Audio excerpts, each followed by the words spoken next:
Yeah. Okay. So, Jai Jinendra, everybody. This is Savita Jain from Washington, D.C.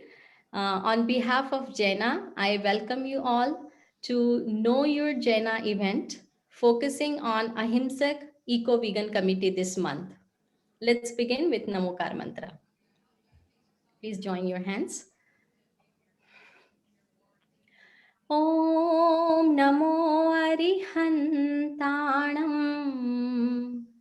Om Namo Sithanam.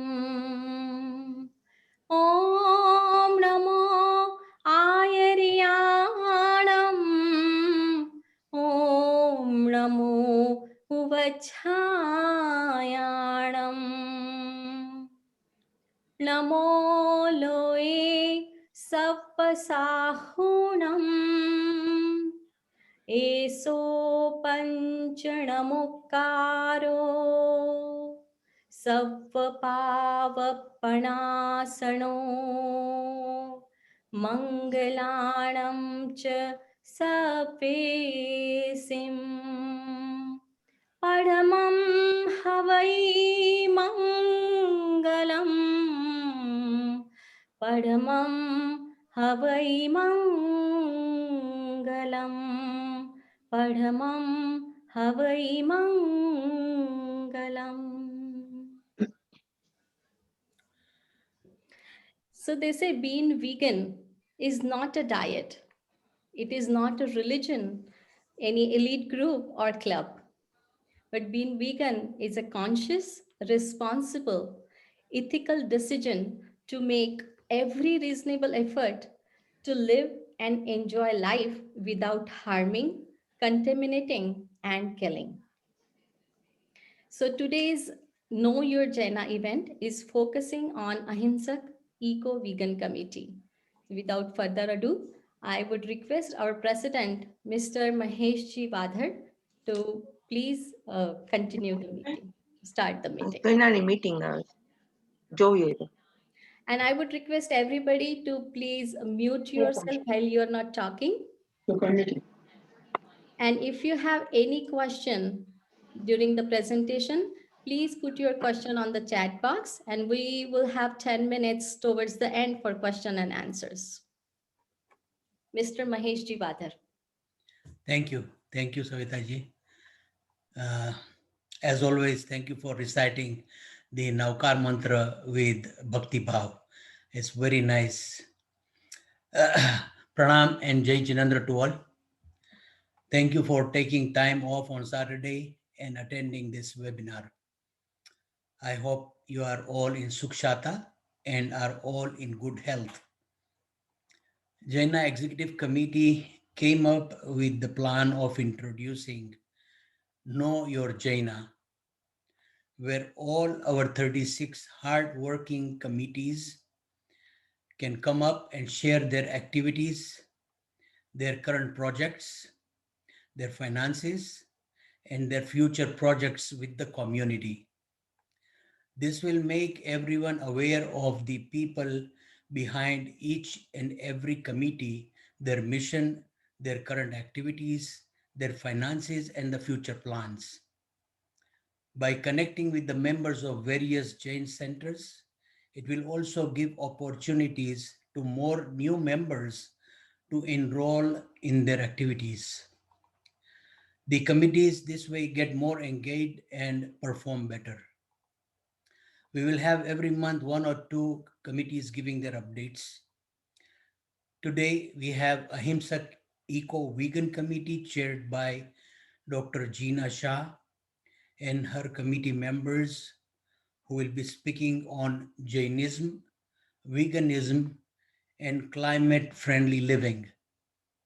They will also share stories and insights on the health or climate benefits on vegan food. If anybody has any questions, as Savita ji mentioned, you can post it in the chat box, and Savita ji is going to be moderating and helping after the presentations are done at the end. Next month in July, Right after the convention, we will have JAINA calendar and Jain digest committees giving their updates. So please stay tuned. When you hear, from all these committees about their activities being carried out, all everyone will be astonished to see the dedication and the hard work involved in there. I would like to now introduce you to the chair of this committee, Dr. Jankna Jeena Shah. Dr. Jankna Jeena Shah is the chair of Ahimsa Ego Vegan Committee of Jaina. She grew up in a Jain family and has been a speaker and attendee of YJA, YJP, and Jaina events. Inspired by a New Jersey Animal Rights Alliance conference at Siddhachalam, she decided to go vegan. This was 30 years ago in order to practice ahimsa. She also attended the Harvard Convention on Jainism and Ecology many years ago and was trained more recently as a climate realities leader.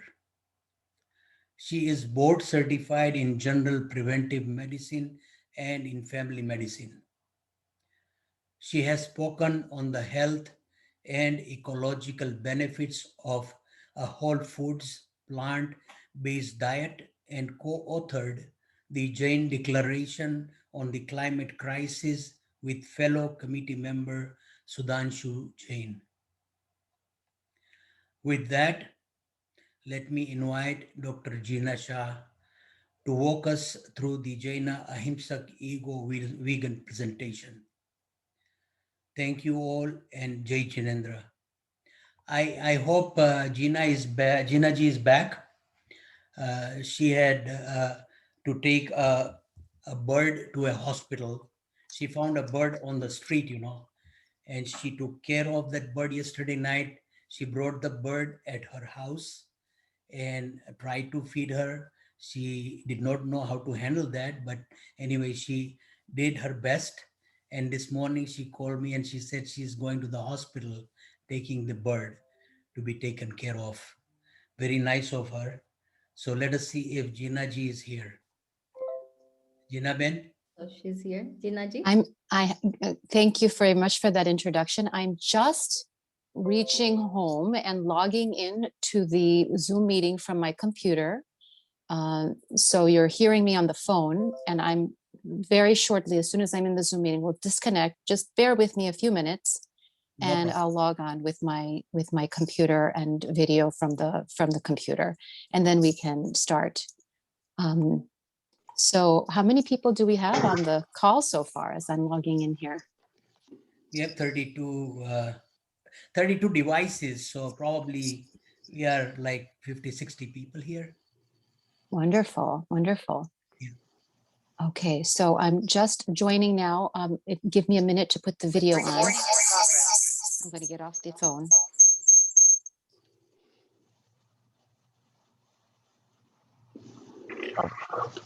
Can you hear me okay? That's right. Yes. Okay, give me 1 minute for the video and I'll be ready to share very, very soon. Jai Jinendra, I just want to say hello to everybody, Mahesh Bhai and our Jaina compatriots here. I just want to while we are waiting for Jeena, just want to introduce Miss Andrea Wharton, who's a dear friend of mine and a member of my Rotary Club, but she's a registered dietitian and a specialist in plant-rich diets. And we are just about to launch a very large Rotary International-wide campaign on moving to plant-rich diets. So I invited Andrea to just join this meeting and listen to the Jain concepts and the Eco-Vegan Committee's presentation. So I just wanted to take this moment to recognize Andrea, who's here amongst us. Thank you, Jai That is Jinendra. very nice of you, Manish Uncle ji. Welcome, Miss Andrea. Thank you so much. I'm so excited to be here. Thank you for all that all of you are doing. Oh gosh, I'm so grateful. Likewise. So I'm ready to start and appreciate everybody's taking some time this Saturday. If we could all mute, that would be really helpful. I'm going to share screen.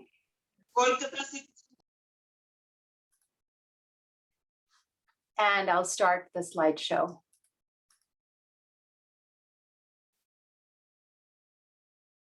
Are you able to see my slides okay? Yes. Thank you. So our Ahimsa Eco-Vegan Committee starts with Ahimsa, and we know how important Ahimsa is in Jainism. Ahimsa Parama Dharma, we say, and the full Yoga Shastra from Hemachandra is here with the Sanskrit and the English transliteration on the left and the meaning on the right. Reverence for life is the supreme religious teaching. Non-injury to life is the supreme moral guidance. Giving freedom from fear to life is the supreme act of living. Non-violence to life is the supreme renunciation. Based on this fundamental moral value in our religion, we, as the Ahimsa Eco-Vegan Committee, support veganism, not eating, wearing, or using animal products, and the reduction of and elimination of activities contributing to global climate change and destruction of the planet. The ways that we want to support this is personal transformation, community education, and advocacy. What's on our website is the committee member list that's shown here. There's been some additions that are very welcome. More people have joined since this list, but this is a good indication of the supporters, the key people on the committee. So, and many of them are on the call, and you'll be hearing directly about their stories and their expertise. Sudhanshu Jain is our climate change initiative lead based in the Bay Area. Sanjay Jain is education lead, and he was the past chair. He was also the project lead when this was the Eco-Vegan project based in Boston. Mohit Jain is on the line. He's our partnerships lead and very, very helpful in all of the activities we've had, in particular in the last few years. He's based in Los Angeles. Pranav Mehta, who wants to remain on the background, so we may not hear from him, but he's been so helpful, is the social media lead in San Jose. Pratiksha Shah is the liaison for the Jainism FAQ blog and education. She's based in the DC and VA area. Dr. Tushar Mehta is based in Toronto and wasn't able to join us today, but has contributed a few slides, which we'll see if we can get to. And then Christian Kohler is our webmaster for veganjains.com and has some expertise in energy efficiency. And he's my spouse, and he's in Oakland, and he'll be helping as well. He'll present a slide, and he may be helping us with the technical aspects here. So what have we been doing? You know, in the past several years, we've been doing a lot of work at the conventions. Pre-COVID, a lot of the activities were around providing speakers and forums for discussion around especially veganism and health aspects, ahimsa aspects, and in later conventions also talking about climate change and ecological issues. On the left on this slide is our group of committee members and friends and speakers from the 2019 convention. You can see Ontario Convention Center in the background. And on the right is from New Jersey. Several people are coming to both pictures, our key committee members, and there's several speakers and friends that joined for one event or the other. And so we've had to shift, right? Because now we have a wonderful opportunity for an online convention coming up, but we've had to shift from primarily online, from in-person events and some online resources. And so even before we had some online resources, we have our Jain Declaration on the Climate Crisis, which is posted, and we have the Interfaith Vegan Coalition Kit, and we have Vegan Jains, which I'll tell you about in a minute. So we've had to shift though from primarily in person with some online to mostly online.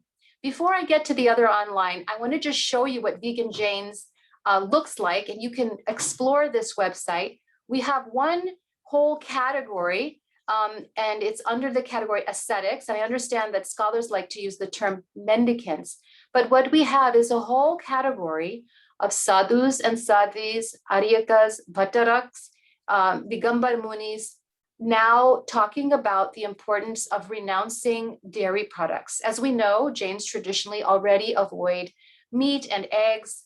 More and more, there is a realization in India, even among our sadhus and sadhvis and Digambar mendicants and all traditions, that there is so much violence in dairy that it is time for us as Jains to speak out about it. This type of information is available on veganjains.com, as well as recordings of our past webinars, resources for milk and dairy products that are Ahimsa in the US, and various blog posts. So please do consider reading it and contributing to it, because I take lots of guest articles and posts, and I'm happy to have that in this website. So we've pivoted, as I mentioned, from the in-person events and some online resources to a webinar series. And in the past year or so, we've had a few different webinars, and you can find recordings of these webinars on veganjains.com. So we featured Shaleen and Shilpi Shah, who are the founders of Love in Arms. They're a Jain couple who have an animal sanctuary near Denver in Colorado. And they spoke about their journey and about the good work that they do. This is called Love in Arms, Ahimsa in Action webinar. Then in February, we had Sudhanshu Jain give a full talk about the climate crisis and how we as Jains can do our part to help reverse and at least not promote the continuation of the climate crisis.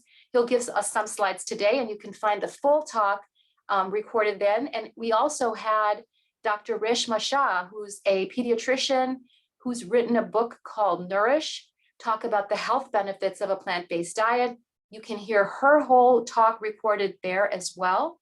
And then our most recent talk was COVID-19 changing the paradigm away from animal experiments towards human-centered methods. And we turned our attention there to methods of conducting scientific research that avoid harm to animals and give us better information for human health. So these talks are all available as recordings for you to refer to if you missed them or if you want to listen to them again.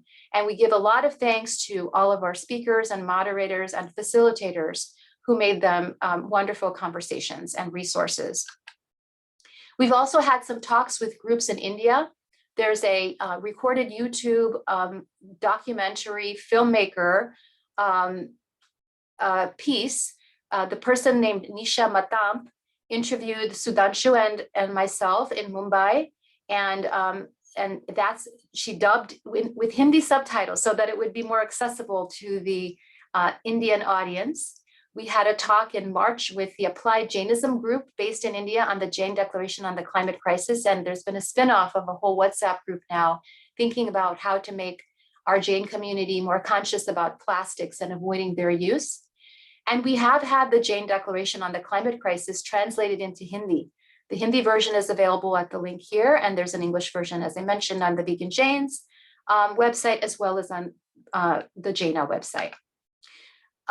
And future activities are revolving around moving back towards having our temples open. And as they start serving food again, we want to be a resource for any Jain centers that are interested in going to an all-vegan menu.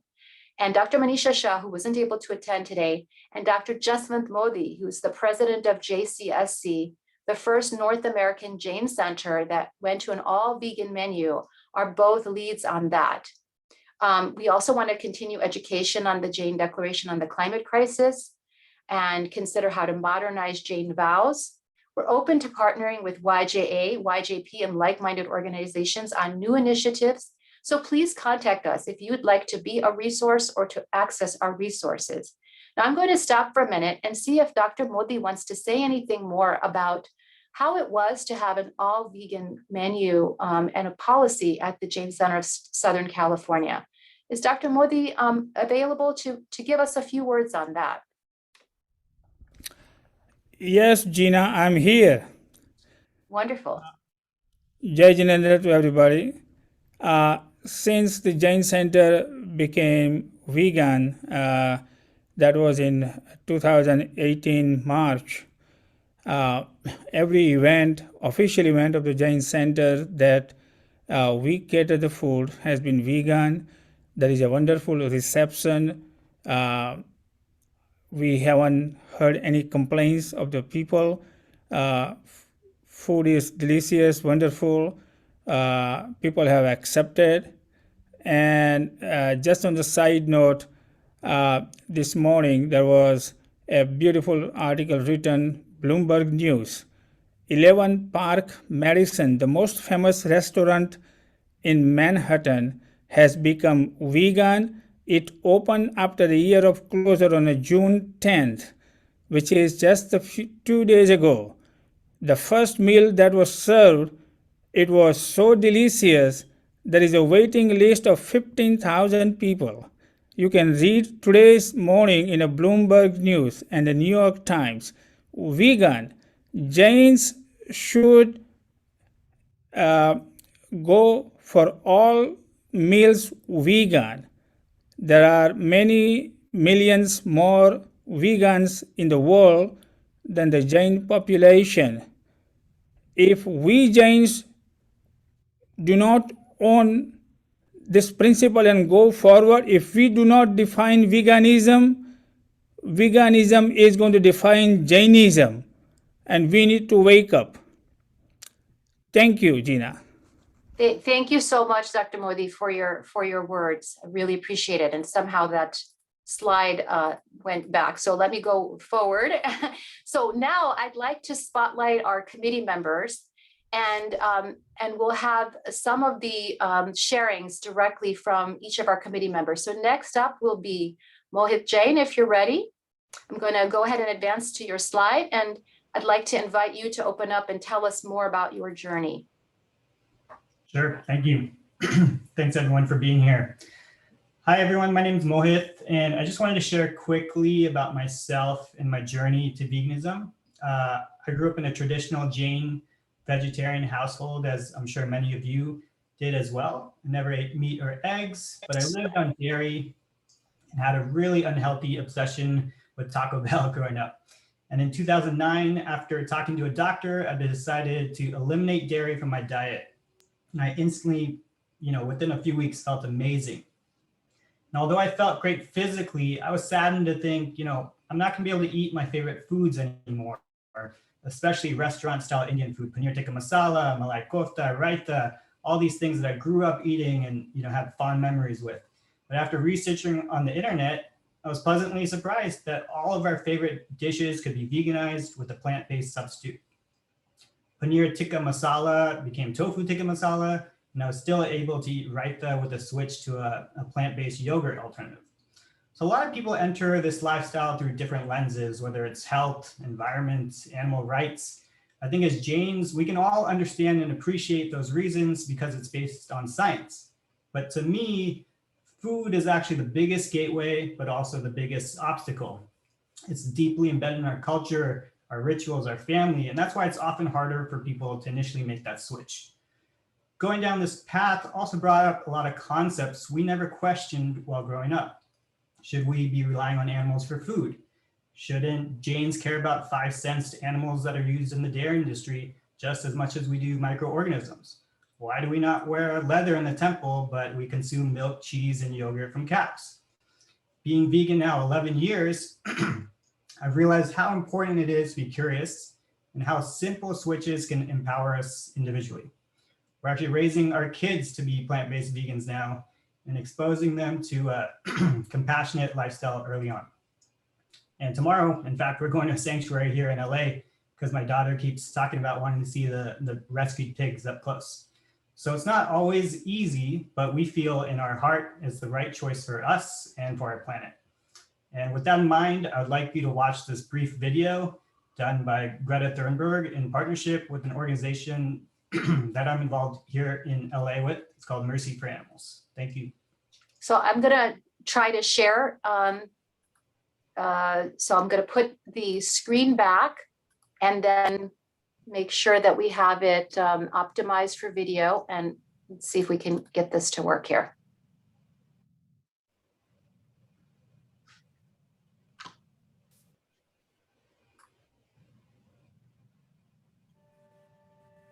Pull it back on the other monitor. There's Tina. something I would like to talk Put it back about. on the other monitor.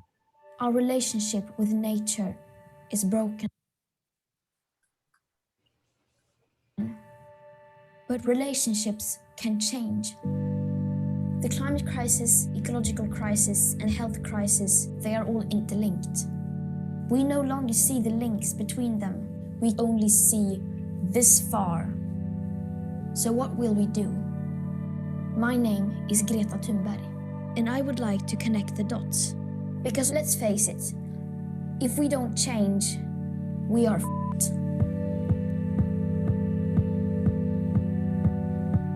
Millions have died from COVID-19. Zika, Ebola, West Nile fever, SARS, MERS. Up to 75% of all new diseases come from other animals. Because of the way we farm and treat nature, cutting down forests and destroying habitats, we are creating the perfect conditions for diseases to spill over from one animal to another and to us. The next pandemic could be much, much worse. But we can change. 83% of the world's agricultural land is used to feed livestock. Yet, livestock only provide 18% of our calories. The way we make food, raising animals to eat, clearing land to grow food to feed those animals. If we continue, we will run out of land and food. It just doesn't make sense. The land requirements of meat and dairy production are equivalent to an area the size of North and South America combined, from Alaska to Tierra del Fuego. We have industrialized life on Earth.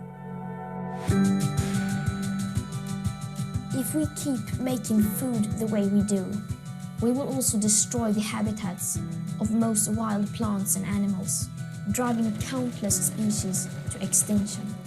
This really sucks for us too. They are our life-supporting system. If we lose them, we will be lost too. In the words of the United Nations Secretary General Antonio Guterres, for too long, we have been waging a senseless and suicidal war on nature. And what about the climate? We know that we need to drastically reduce our emissions starting now. When we think about the villains of the climate crisis, of course we picture fossil fuel companies. But agriculture and land use together are about 1/4 of our emissions. This is huge. It doesn't have to be like this. If we change towards a plant-based diet, we could save up to 8 billion tons of CO2 every single year. We could feed ourselves on much less land, and nature could recover. Pandemics, loss of biodiversity, climate disruption, acidification of oceans, inequality, loss of fertile topsoil. These are all just symptoms. What they all come down to is the way we treat nature, the way we value nature. We need a system change. But we can fix this. Because we are part of nature. When we protect nature, we are nature protecting itself. And finally, the animals. Every year we kill more than 60 billion animals, excluding fish, whose numbers are so great that we only measure their lives by weight. What about their thoughts and feelings? Some animals plan for the future, forge friendships that last for decades. They play, they help each other. They show signs of what we call empathy. But 70% of the animals we farm live inside factories. In the United States, that number is 99%. Their lives are short and terrible. How will we be judged? It is heartbreaking to know all this, but it is also our opportunity. We know what we can do. We can change the way we farm. We can change what we eat.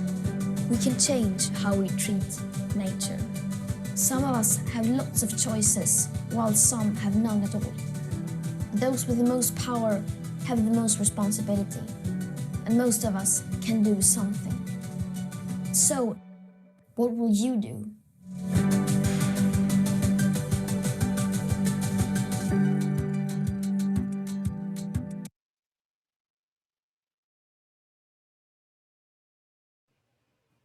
Thank you. Passing you back to you, Gina.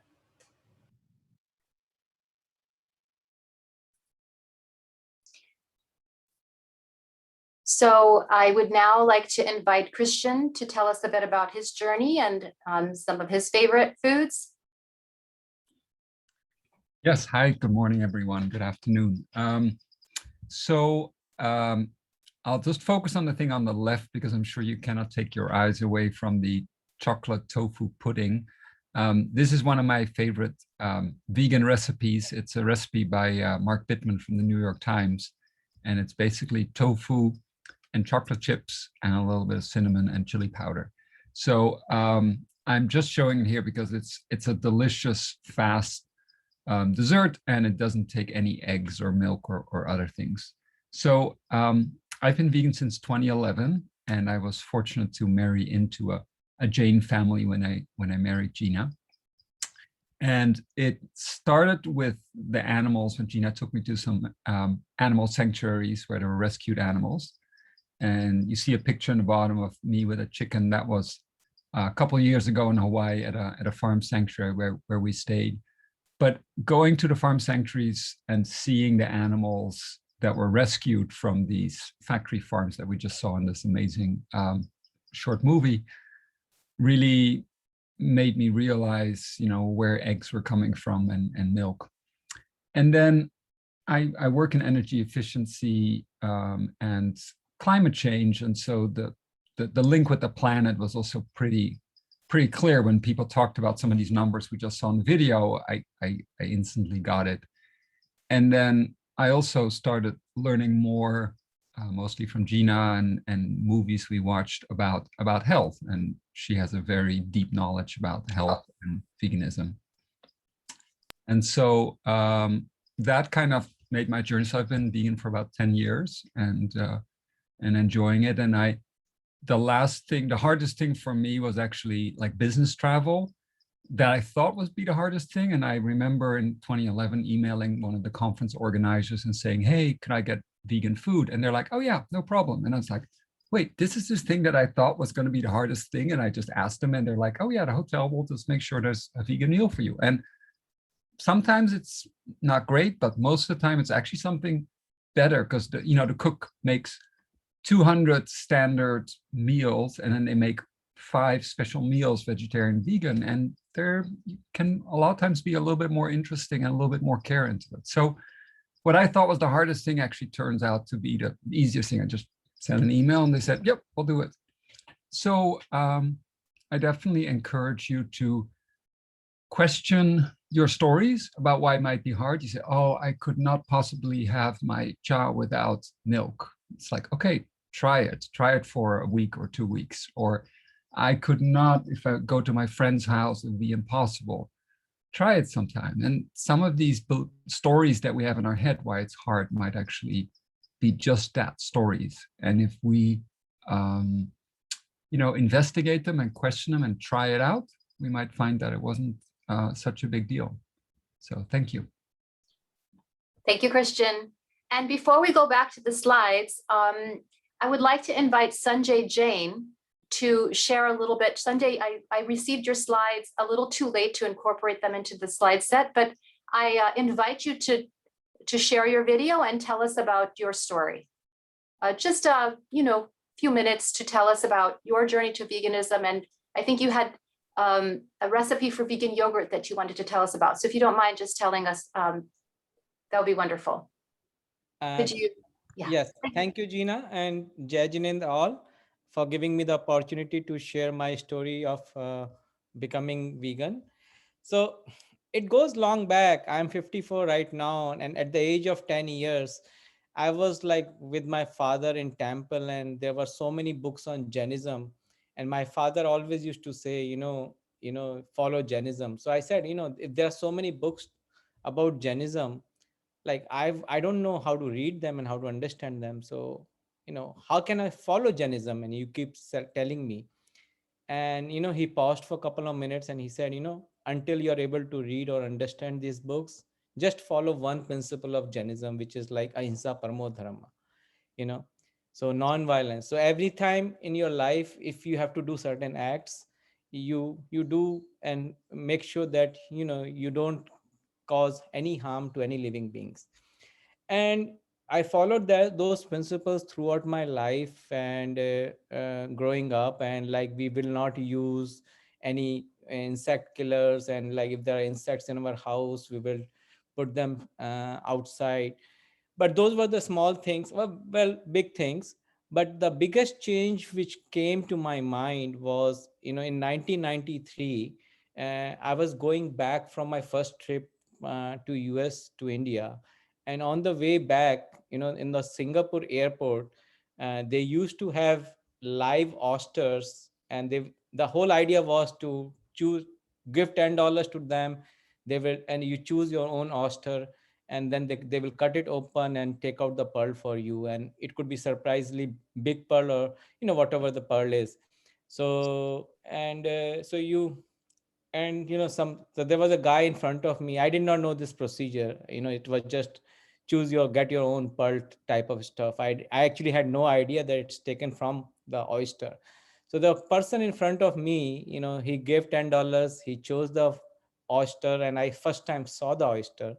And then he gave it, and the guy opened it and got a consolation. You got a very big pearl out of this. This pearl is worth $50. And the moment I saw that, I said, oh my God, is this the process to take out the pearl? I immediately remember what my dad told me 25 years back. I said, no, I'm not going to do this. And since then, I stopped using pearl in my life. And that was followed by, I saw some couple of videos, how animals are skinned and tortured. And I used to wear leather shoes, and I gave up in, I think, early 2000, I gave up that. Then few years later, I saw a video of how the silk worms are boiled and killed in the water to make silk threads. I said, that's not for me. And I gave up that. I always remember my father's principle, follow the non-violence. And lastly, until this point, I was not vegan. I was still consuming dairy. I had no clue about how cruel the dairy industry is. So in 2008, I saw a video of how dairy industry abuses cows. And later, in couple of months, it touched my heart, and I said, I'm going to become now vegan. So since 2008, the thing is, I was very fortunate that my wife immediately became vegan along with me. She saw the same cruelty what I saw. And then later on, in a 6 months time, my kids were small, but then they understood what veganism is, and they all became vegan. So my entire family is vegan, very strict vegan. And I think this is the most healthiest diet and the most eco-friendly, environment-friendly diet, and as well as, like, it takes care of the animal cruelty. So I'm glad that somehow I was able to follow my father's initial teaching at the age of 10 years and really incorporate in my daily lifestyle so that I could get to this journey of becoming vegan. So that was my journey on veganism. Few months later, one thing which I always missed was the yogurt, and I think I'm going to prepare some videos, YouTube videos. And my wife finally, after like tons of experiment on doing how to make a yogurt, I think we came up with a very good recipe. And it's very simple. You wash and rinse 1 cup of raw cashews and soak it in 2 cups of water for about an hour, and then boil them for 15 minutes at medium heat. And then after boiling them, you keep it aside, cool them, okay, and then grind it in the mixer, and then mix it with the 2 teaspoon of wheat flour and 2 teaspoon of sugar, and that forms a smooth liquid. And then you just put a yogurt culture as you do with any other preparing yogurt at home. And I can tell you, and then keep it in the oven for 110 degree Fahrenheit. And I can tell you that up till now, whoever has tasted this yogurt has not even able to figure it out that it was made from cashews. So I'm definitely going to create some YouTube video and share with the community. But lastly, like, I'm really thankful to Gina and Jenna for giving this opportunity to share my story. Thank you all. Thank you so much, Sanjay. So we will definitely post your video for Vegan Jain site. And I see there's some questions coming up about yogurt culture and probiotics, and let's save them till the end because we could have a whole discussion for the rest of the time on vegan yogurt. There's many different varieties and we have our own method, but this is a wonderful way that you're talking about it, Sanjay. And there's actually groups in India that have made yogurt from chickpeas, just chickpeas as well. So like once you close the door to cruelty and cow-based yogurt, you open the door to many different ways of getting tasty yogurt. And so we can come back to that. But what I would like to do next is come back to our slideshow and have Sudhanshu Jain share some of his presentation. Now, I know we were trying to keep to around 45 minutes. I'm hoping we can go a little bit longer than that to give Sudhanshu some more opportunity to share his expertise with us. And then we'll come back to questions and reactions. So Sudhanshu, I've taken the liberty to reorder your slides a little bit, but I hope it's okay with you. You can just narrate and tell me when you want me to advance. So I've started with the connection between India's dairy production and beef exports, and I'll let you take it away from here. Can you unmute Sudhanshu and share your stories here? Oh yeah, Jai Janindra, everyone. Thank you everybody for being here. So Jain principles, primarily Ahimsa and Aparigraha, are really the key to solving the climate change crisis and other environmental problems. And Jains should be leading in this area. And really, I've sort of noticed that our voices have been absent. And Gina and I went to see, it's sad that Dr. P.S. Jaini passed a couple of weeks ago, but we went to go speak to him, and he is, very devout vegetarian, but he was, still having dairy. And Gina and I showed him a slide similar to this, and his face fell. He was just appalled because he always thought about the family cow, and that was in his mind, the family cow, and he had not really studied where most of our dairy comes from. So this is a slide of beef exports. So, when a cow has a calf, 50% of the time it's going to be male, and which will not produce milk, obviously.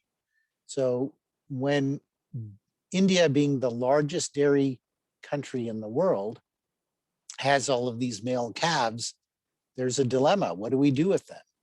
And so what actually happens is they get exported primarily to the Middle East.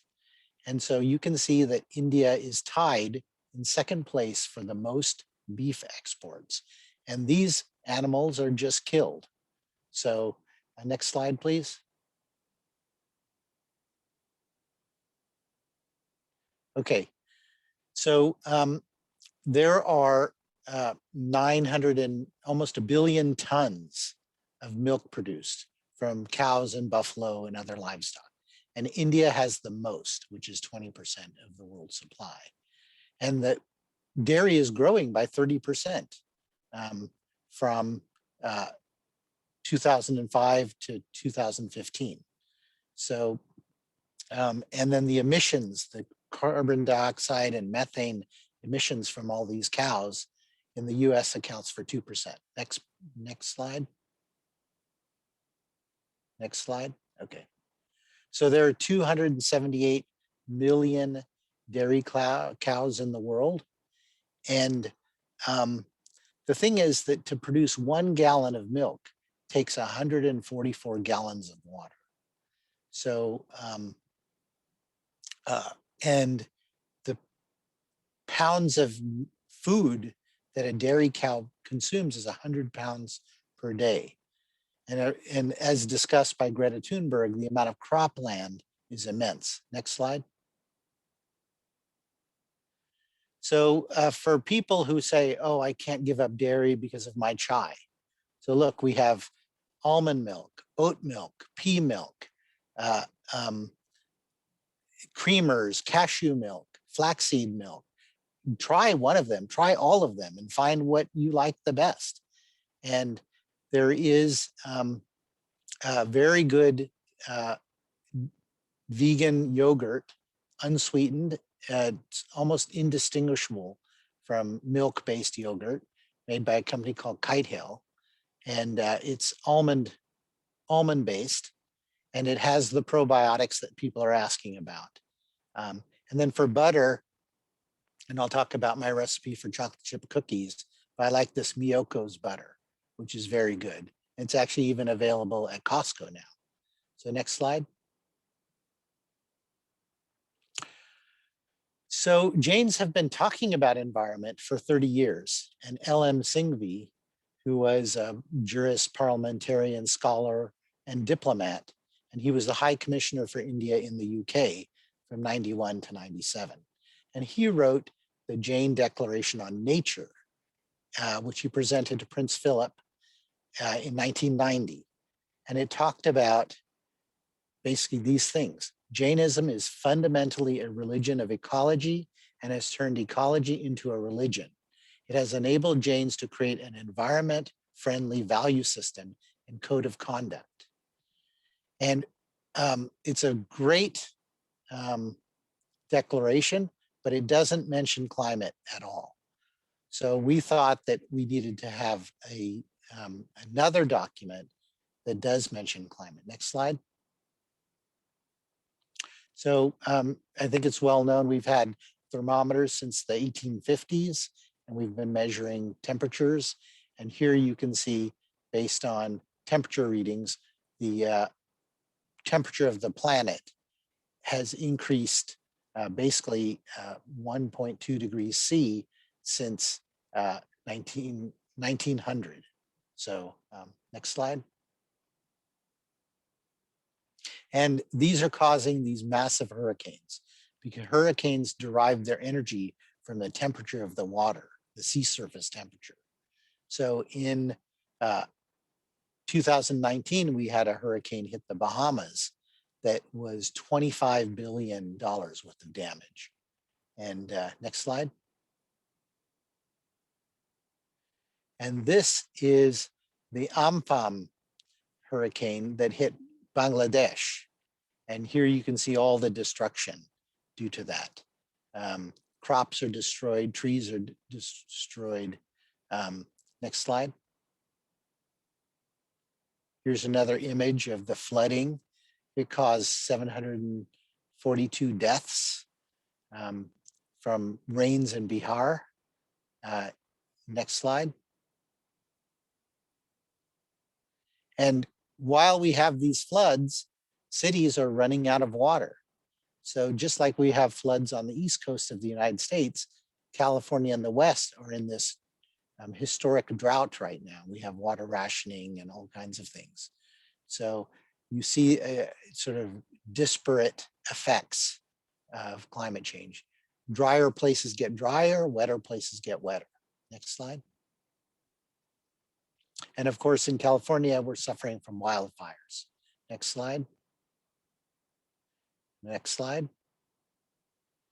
So, of course, you may have heard that Australia had really major wildfires a few years ago, and billions of animals died. There were pictures of burnt koala bears, you know, with bandages on their hands and things. It's very tragic that the impact, the Ahimsa that is happening due to these fires and the climate crisis. Next slide. So we're in this thing called the 6th major extinction. And these extinctions have happened periodically. We've sort of found records of 5 before this, and they're all due to supervolcanoes or meteors hitting the Earth. The last mass extinction, which killed off the dinosaurs, was due to a meteor or asteroid hitting the Gulf of Mexico. But this current extinction event is due to human behavior and burning down rainforests, destroying habitats, climate change. And we're looking at half of all plants, animals, and birds on the planet will die before 2100. And we are responsible for all that Ahimsa. Next slide. So this is just a graph showing the extinction events over time. And you can see the width of this is the number of species.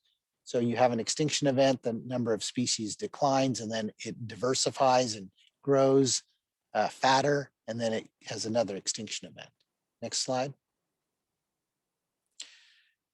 So as I've mentioned, the Jain voice seems to be absent, but Pope Francis in the Catholic tradition made a really big deal in 2015 about climate change. And he said, he produced this document called Laudato Si, in the Encyclical, and he said, Holy Father, you remind us that we have a sacred obligation to protect our planet, God's magnificent gift to us. We support your call to all world leaders to support the communities most vulnerable to a changing climate. Next slide. And in this Laudato Si, he has some quotes from Patriarch Bartholomew, who's head of the Orthodox Church. And these quotes are very, very compelling. And he says, the warming caused by huge consumption on the part of some rich countries has repercussions on the poorest areas of the world, especially Africa. For human beings to destroy the biological diversity of God's creation, for human beings to degrade the integrity of the earth by causing changes in its climate, by stripping the earth of its natural forests and destroying its wetlands, for human beings to contaminate the earth's waters, its land, its air, its life. These are sins.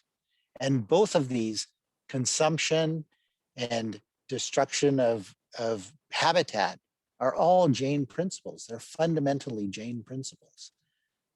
Next slide. So Yale has a program. It's called the Forum on Religion and Ecology, and they list climate change statements from all of these religions. And when I looked there, the Jainism section only had L.M. Singhvi's declaration on nature. And so it didn't say anything about climate. And so I felt that the climate message was missing. So next slide. So Gina and I and some others, we had a lot of help, created this Jain Declaration on the Climate Crisis, which was adopted by the Executive Committee of JAINA in October 2019. And now we're trying to get a lot of sadhus, sadhvis, temples, other prominent people to sign on as co-sponsors or to sign on to the commitment to this climate crisis, endorsing it. Next slide. So these are just some key things from this declaration. The Jain understanding of karma extends responsibility for an action, not only to a person who directly causes harm, but to also one that indirectly causes harms. So anyone who drives a fossil fuel automobile who has frequent air travel bears some responsibility to the increased wildfires and hurricanes. And then Jains realized thousands of years ago that beyond the necessities, owning more material goods does not make people happier and often causes harms to other living beings. So, you know, if you use a plastic bag and you throw it on the ground and it ends up in the streams and ends up in the oceans, turtles think that plastic bags are jellyfish. So they eat these plastic bags and then they die because the plastic bags are stuck in their stomachs. So next slide. So I'm just going to go into my recipe. So I found this on the New York Times. And if you want to make anything, you can just Google vegan, whatever you want. And there will be a recipe. There will be a fabulous recipe. So, but I saw this post on the New York Times website. And instead of eggs, they use flaxseed meal. So you take 1 tablespoon of flaxseed meal, mix it with 2 tablespoons of water, mix it up, and it becomes very, very viscous. And that that adds the texture to the chocolate chip cookies. I like the Miyoko's butter. And then chocolate, the best chocolate is actually vegan. They don't use milk in the chocolate. They use cocoa butter, and that gives it the fat. So these are absolutely delicious chocolate chip cookies. So, and that's my presentation. I became vegan in 2010 when I attended the Jain Center of Northern California anniversary. And there were a lot of vegan speakers there. And I just said, yeah, I can do this. You know, it's Jains are very, you know, adept at making sacrifices. You know, we give up things. And so this was pretty much an easy thing to do. And I don't really miss anything because I can get any alternative that I want in a vegan option. So I did have some backup slides. I don't know what Gina put in because she rearranged all my slides, but that's pretty much what I had to say. Thank you so much, Sudhanshu, and I really appreciate your flexibility as I did rearrange your slides, and your backups are at the end. We'll cover them as questions allow us to. I just have 2 more slides to show, and then we'll open it up to questions. So these 2 slides are from Dr. Tushar Mehta, who wasn't able to attend, but wanted people to know about some resources.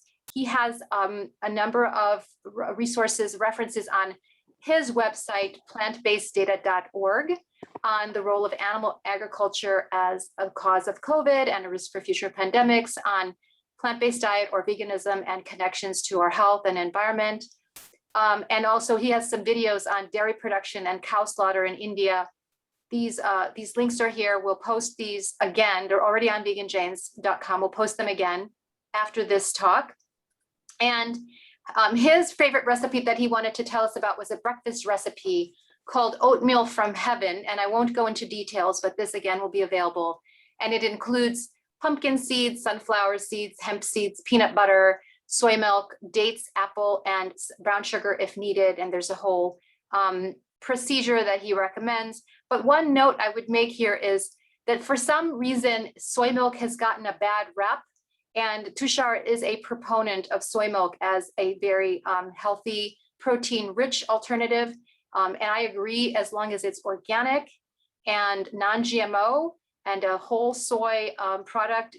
Whole soybeans have been used for milk and tofu in East Asia for many, many years without any health issues. And those that have tried to demonize soy sometimes have a hidden agenda. So don't worry about having some soy in your diet, but also don't have only soy in your diet. And so that's it for the formal slide presentation. I know we're at an hour, exactly in an hour from when we started. So I want to leave time for questions. And should the questions touch back on some of the slides, I'll be happy to show more of Sudhanshu's backup slides. Thank you, everyone, for your attention. So I'm going to turn over to Savita-Ben to moderate some questions for us. Yeah, thank you, Dr. Gina, for the detailed presentation. And I guess as questions were rising, Pranav was the one who was answering them. So I guess all the questions were answered, except I can read one here.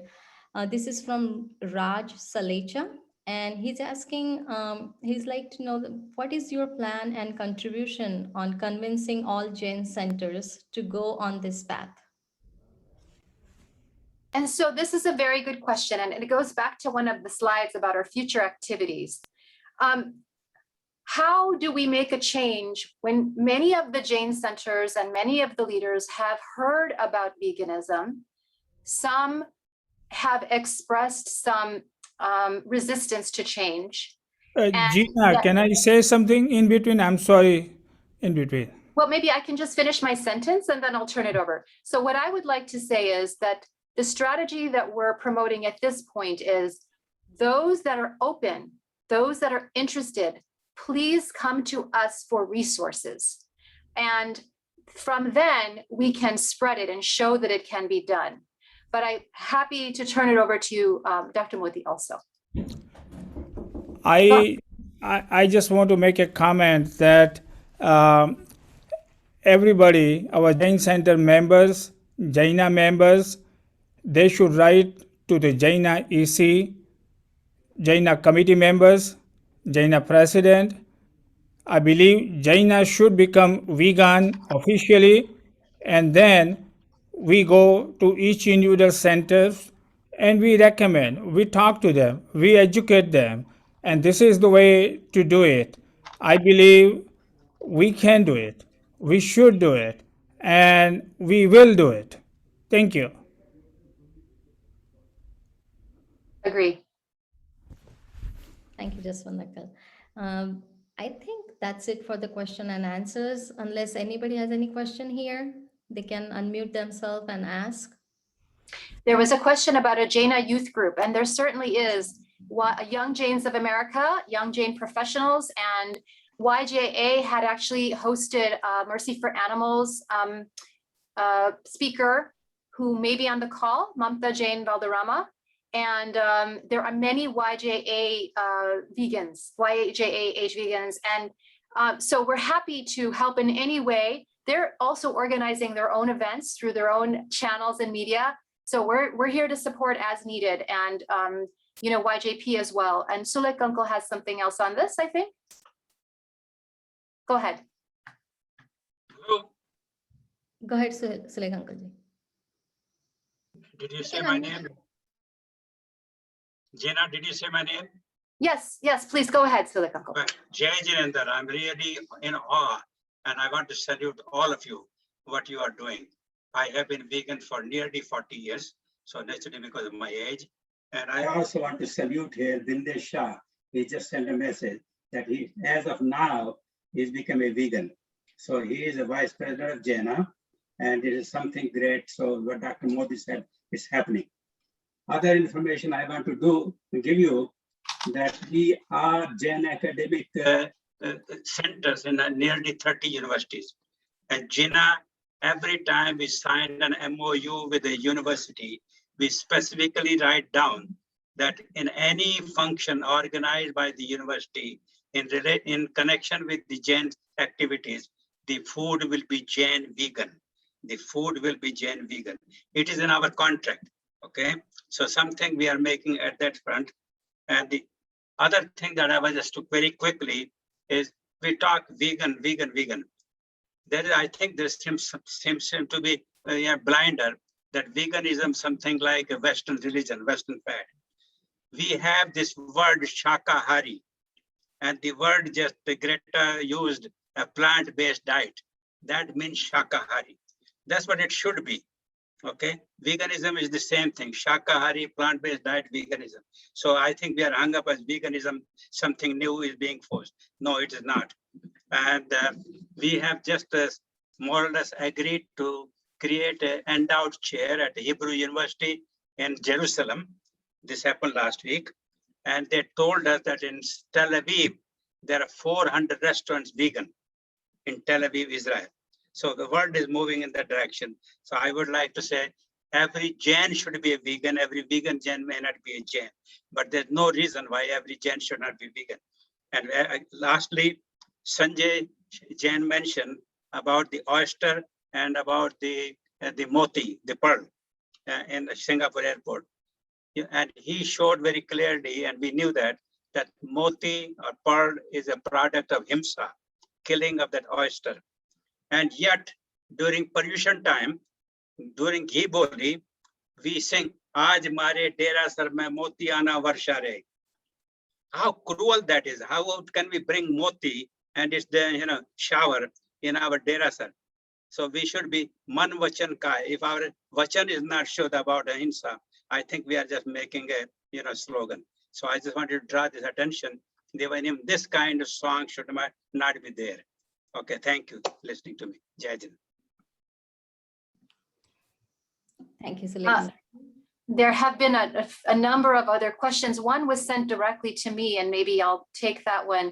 Apparently, there's a health-focused group from Lalit Kumar, I believe, which promotes a whole foods plant-based diet. And the question was, what's the difference between that and what we talk about in our committee? And I would say, whether it's his program or any health-focused program, they don't tend to say you should absolutely avoid all animal products because the interest is in human health, and they want to make it easier for people who make transitions.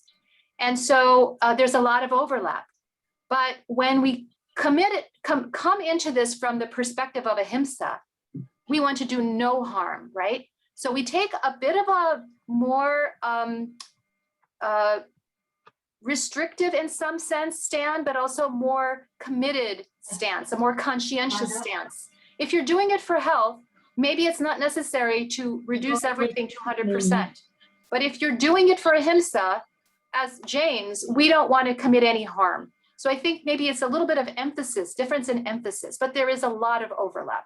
Because in another sense, you can see that doing something that's healthy is Ahimsa to ourselves too, right? So we want to be able to have a healthy body so that we can have our spiritual practice and do good activities. And so it is important to maintain our health. And so to that extent, there's some overlap. Yeah, and Bhupan Uncle, you were the one who asked the question, so go ahead. You're muted. We can't hear you. Can you hear me now? Yes. Okay.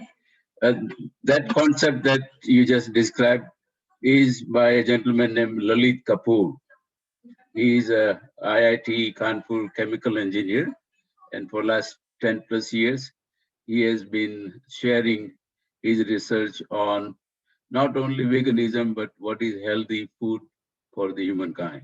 And what happened from his analysis, it closely aligns with the Jain philosophy. The way he is preaching is that you not only eat vegan plant-based diet, but you also do intermittent fasting and also intentional fasting, and for eat before sunset. So all those Jain practices are part of his program, and the results are fantastic.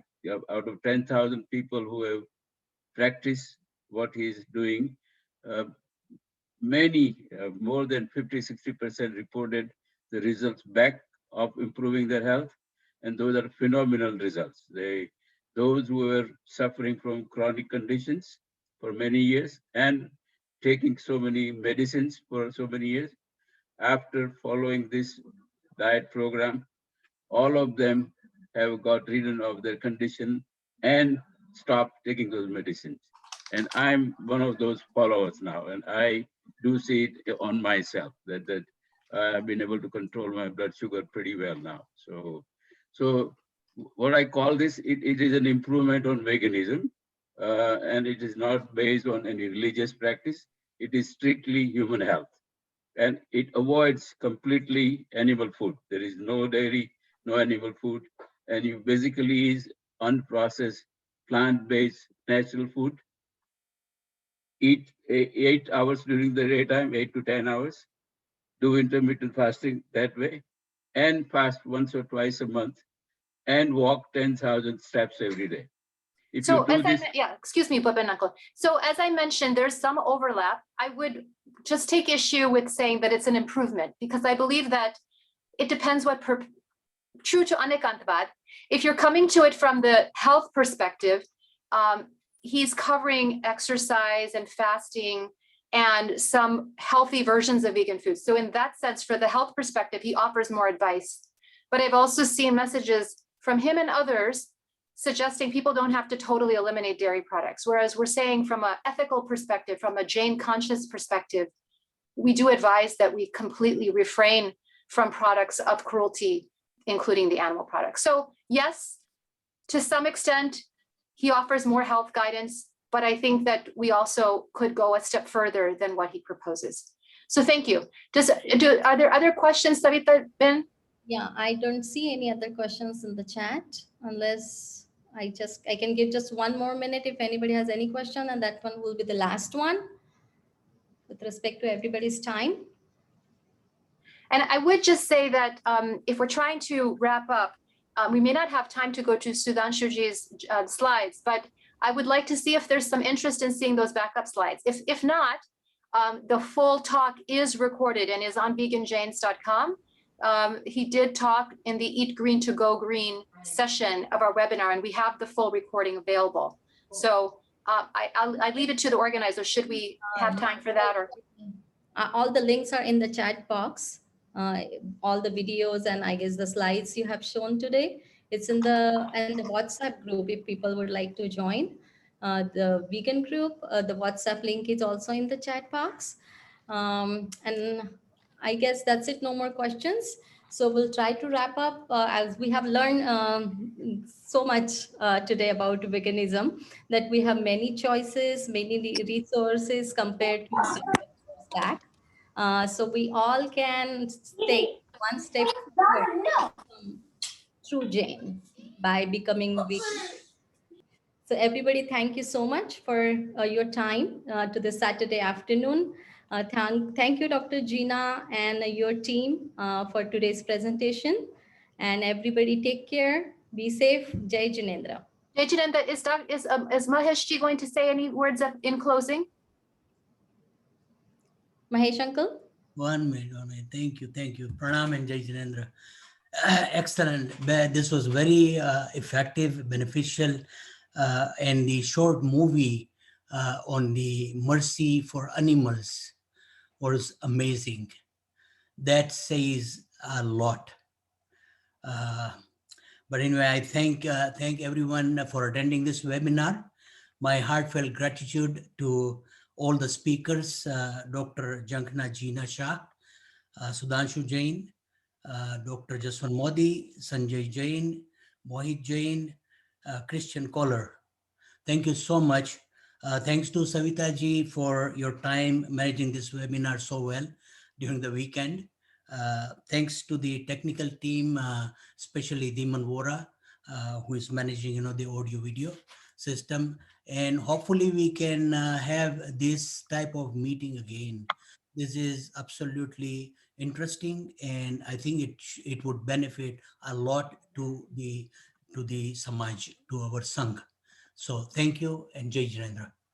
Thank you, Jeena ji. Jai Jinendra, everybody. Jai Jinendra, thank you, everyone. I think there will be a recording posted for the JAINA YouTube channel, no? Yes, yeah. It will be also available on our website. Yes. So we can share. Thank you so much. Thank you. Thank you. Thank you. Thank you very much.